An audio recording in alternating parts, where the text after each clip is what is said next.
बिस्मिल्लाहिर्रहमानिर्रहीम। अस्सलाम वालेकुम। उम्मीद आप ठीक होंगे, खैरियत से होंगे। तैयब बलोच आपकी खिदमत में फिर से हाजिर है। जी, आज की अहम इम्पोर्टेंट डेवलपमेंट के साथ आपके सामने हाजिर हूँ। और ये डेवलपमेंट आइनी तरमीम से मुतल्लिक है। छोड़ा ये फितना फसाद धरना इंतशार ये ख़त्म हो गया और हो जाएगा, ठीक है। तो लेकिन हम बात करेंगे आइनी तरमीम पर, क्योंकि ये फितना फसाद इंतशार की दो ही वजूहत हैं।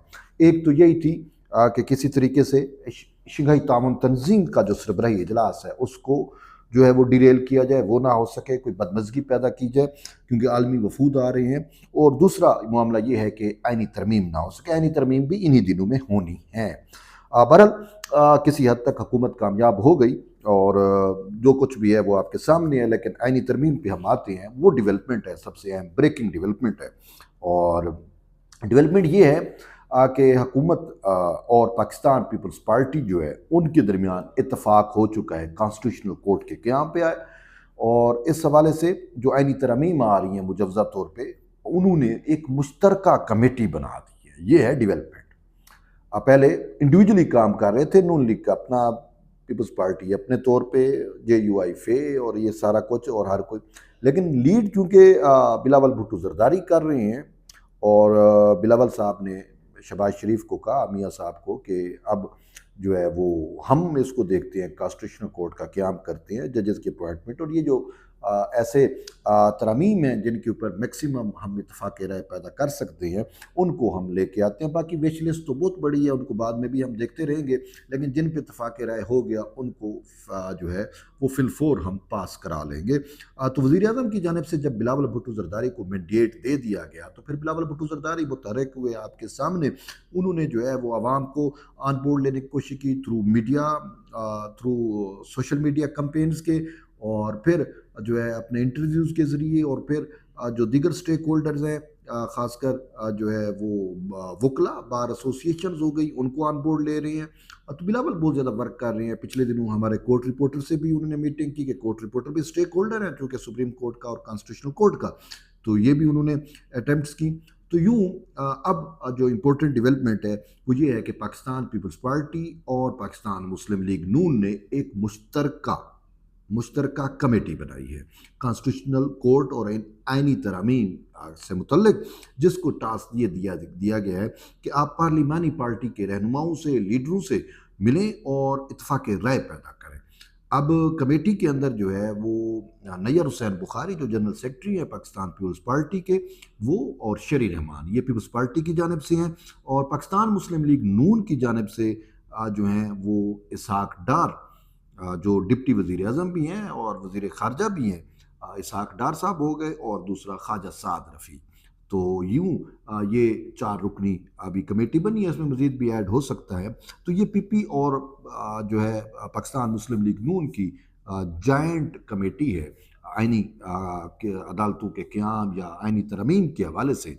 और ख़बर ये है कि आज इस कमेटी ने जो है अभी 6:30 बजे, ऑलमोस्ट 6:30 तो हो गए हैं, इसने मौलाना फजल रहमान से भी मुलाकात करनी है। ये चीज़ें आपको मेन स्ट्रीम मीडिया पे नज़र नहीं आएंगी, लेकिन मैं चूँकि इन चीज़ों को बड़ा फॉलो कर रहा हूँ तो मैंने खोदने की कोशिश की है, तो ये इन्फॉर्मेशन मैं आपको दे रहा हूँ। मौलाना फजल रहमान को भी ऑन बोर्ड लेने की कोशिश की जा रही है, और मौलाना साहब काफ़ी नुकात पे इत्तफाक कर चुके हैं। तो अभी ये कमेटी की बैठक जो है, जब आप व्लॉग सुनेंगे तो शायद मौलाना साहब से जो है वो मीटिंग करके जा भी चुकी हो। तो इनका मेन मुद्दा, मेन मकसद यही है कि जो आइनी तरमीम है वो तो लाई जाए, लेकिन उसमें कॉन्स्टिट्यूशनल कोर्ट का क़याम सबसे अहम है, जजेस की अपॉइंटमेंट का तरीक़ेकार, और चीफ जज जो सुप्रीम कोर्ट का चीफ जज है उसकी अपॉइंटमेंट का तरीक़ेकार क्या करना है। क्योंकि एक साइड पे जो है वो आप देख रहे हैं कि तहरीक इंसाफ इतना फसाद कर रही है कि कॉन्स्टिट्यूशनल कोर्ट कायम ना हो सके, और वो आए रोज़ उनका आपको प्रोपेगेंडा मिलता है कि सही मंसूर अली शाह का नोटिफिकेशन जारी किया जाए। लेकिन इस पे मैं और आप तो मुत्तफ़िक हैं कि सही मंसूर अली शाह का नोटिफिकेशन नहीं हो सकता उस वक्त तक जब तक सही मंसूर अली शाह को आइन शिकनी से ये सर्टिफिकेट ना दिया जाए कि मंसूर अली शाह ने कोई आइन शिकनी नहीं की। मेरी नज़र में, सुप्रीम कोर्ट के 2 जजेस की नज़र में, जस्टिस अमीनुद्दीन खान, जस्टिस नईम अफ़गान की नज़र में, और आपकी भी नज़र में, बहुत सारे जो आइन पसंद हैं वो यही समझते हैं कि जो 8 जजेस का इसने मावरा आइन फ़ैसला दिया, ये जो है लामहला जो है इसमें आइन शिकनी की गई है। तो मैं आपसे एक सवाल करना चाहूँगा, मैं सदर जरदारी से ये सवाल है मेरा मेरा ये सवाल वज़ीर कानून और उसकी पूरी वजारत कानून की मशीनरी से है। मुझे आप ये बताएं कि एक जज के ऊपर ये है कि जी उसने आइन शिकनी की है, चलो इल्ज़ाम है, मैं ये नहीं कहता कि बिल्कुल उन्होंने किया है, इल्ज़ाम है। तो इल्ज़ाम को प्रूव किए बगैर, उसको इन्वेस्टिगेशन किए बगैर, उस इल्ज़ाम को ख़त्म किए बगैर, अगर उस पर इल्ज़ाम मौजूद रहा और उसके बावजूद आपने उसका नोटिफिकेशन कर दिया, तो ये क्या होगा? बादियुल नज़र में तो ये खुद उस आइन शिकन को तहफ़्फ़ुज़ देने, आइन शिकनी को तहफ़्फ़ुज़ देने वाली अटैम्प्ट होगी। मैं सदर जरदारी से बार बार ये सवाल पूछता हूँ कि जरदारी साहब, आप आइन के मुहाफ़िज़ हैं, पूरा पाकिस्तान आपको मानता है, आपकी और आपकी जमात ने आइन बनाया भी और इसका तहफ़्फ़ुज़ भी किया। तो आप मुझे ये बताएं कि जब सुप्रीम कोर्ट के दो जज, एक मुअज़्ज़ज़ जज मंसूर अली शाह के बारे में कह रहे हैं कि इन्होंने आइन शिकनी की है, तो क्या फिर भी आप उसका नोटिफिकेशन बतौर चीफ जज सुप्रीम कोर्ट करेंगे? नहीं करेंगे ना, मुझे यकीन है आप नहीं करेंगे। और अगर करना ही है तो फिर कम से कम हमारी और आप आम आवाम की आंखों में झोल झोंकने के लिए आपको जो है वो एक कमेटी बनानी पड़ेगी। पार्लिमान की कमेटी बनाए और वो पार्लिमान की कमेटी 8 जजेस के फैसले को उठाए और देखे और कहे कि नहीं जी इन्होंने आइन शिकनी नहीं की, फिर आप नोटिफिकेशन करें। और जब आप आपकी कमेटी 8 जजेस के फैसले को देखेगी और वो ये कह देती है आइन शिकनी नहीं हुई, तो फिर तो आप वो फैसला आप पे बाइंडिंग हो गया, आप उस पर इम्प्लीमेंट करें। साफ ज़रा वो फैसला गैर कानूनी है, आपकी पार्लियामानी कमेटी भी उसकी तौसीक नहीं कर सकती और ना ही करेगी। तो इसी वजह से बेहतर है कि जो है उसका नोटिफिकेशन ना हो। और ये जो आप सोच रहे हैं, हम इसको सपोर्ट करते हैं कि कॉन्स्टिट्यूशनल कोर्ट का क़याम होना चाहिए और उसमें और सुप्रीम कोर्ट में भी ऐसा जज जो है वो चीफ जस्टिस लगाया जाना चाहिए जो कम से कम जो है वो मुतनाज़ा ना हो। मंसूर अली शाह मुतनाज़ा हो चुके हैं। अडियाला जेल में पड़ा हुआ इमरान खान जो है वो कहता है जज लगाओ तो मंसूर अली शाह को चीफ जज लगाओ, वरना मैं तो किसी और जज को मानता ही नहीं हूँ। जिस तरीके से उसने कहा उसको नोटिफिकेशन करो, तो ये सारी बातें हैं। तो बहरहाल हम सपोर्ट करते हैं जरदारी साहब के विजन को, बिलावल भुट्टो जरदारी को, PMLN पाकिस्तान मुस्लिम लीग नून के जो कैद हैं, मियाँ शहबाज शरीफ हो गए, मियाँ मोहम्मद नवाज शरीफ हो गए, ठीक कर रहे हैं।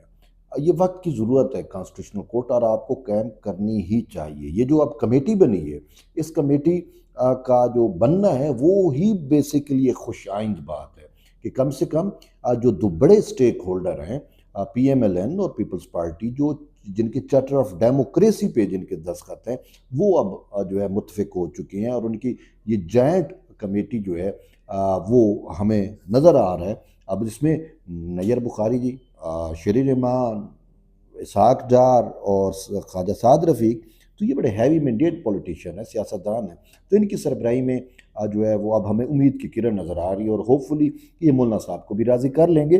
और इसके अलावा भी अगर मौलाना साहब राज़ी नहीं भी होते तो 63A का फैसला तो आ चुका है और उससे हुकूमत के ऊपर जो बार थी या हुकूमत जो मजबूर थी, वो मजबूरियाँ अब ख़त्म हो गई हैं। हुकूमत जो है वो उसके पास अब नंबर गेम वाला इशू नहीं रहा। मैंने मौलाना साहब भी, जैसे बिलावल ने कहा, तरमीम हो सकती है, लेकिन यही है दोस्तों को साथ लेके चलना चाहिए। तो हम उम्मीद कर सकते हैं कि शायद नेक्स्ट वीक या इस वीक में ये इतफाक़ राय मुकम्मल होगा। होपफुली नेक्स्ट वीक में जो है वो कॉन्स्टिट्यूशनल अमेंडमेंट जो है वो टेबल हो सकती है। तो बहरहाल ये अब तक की अहम डेवलपमेंट थी, मैंने कहा आप तक शेयर करूँ। जुड़े रहिए तैयब बलोच के साथ, मिलते एक नए वीडियो, तब तक इजाज़त दें, अल्लाह हाफ़िज़।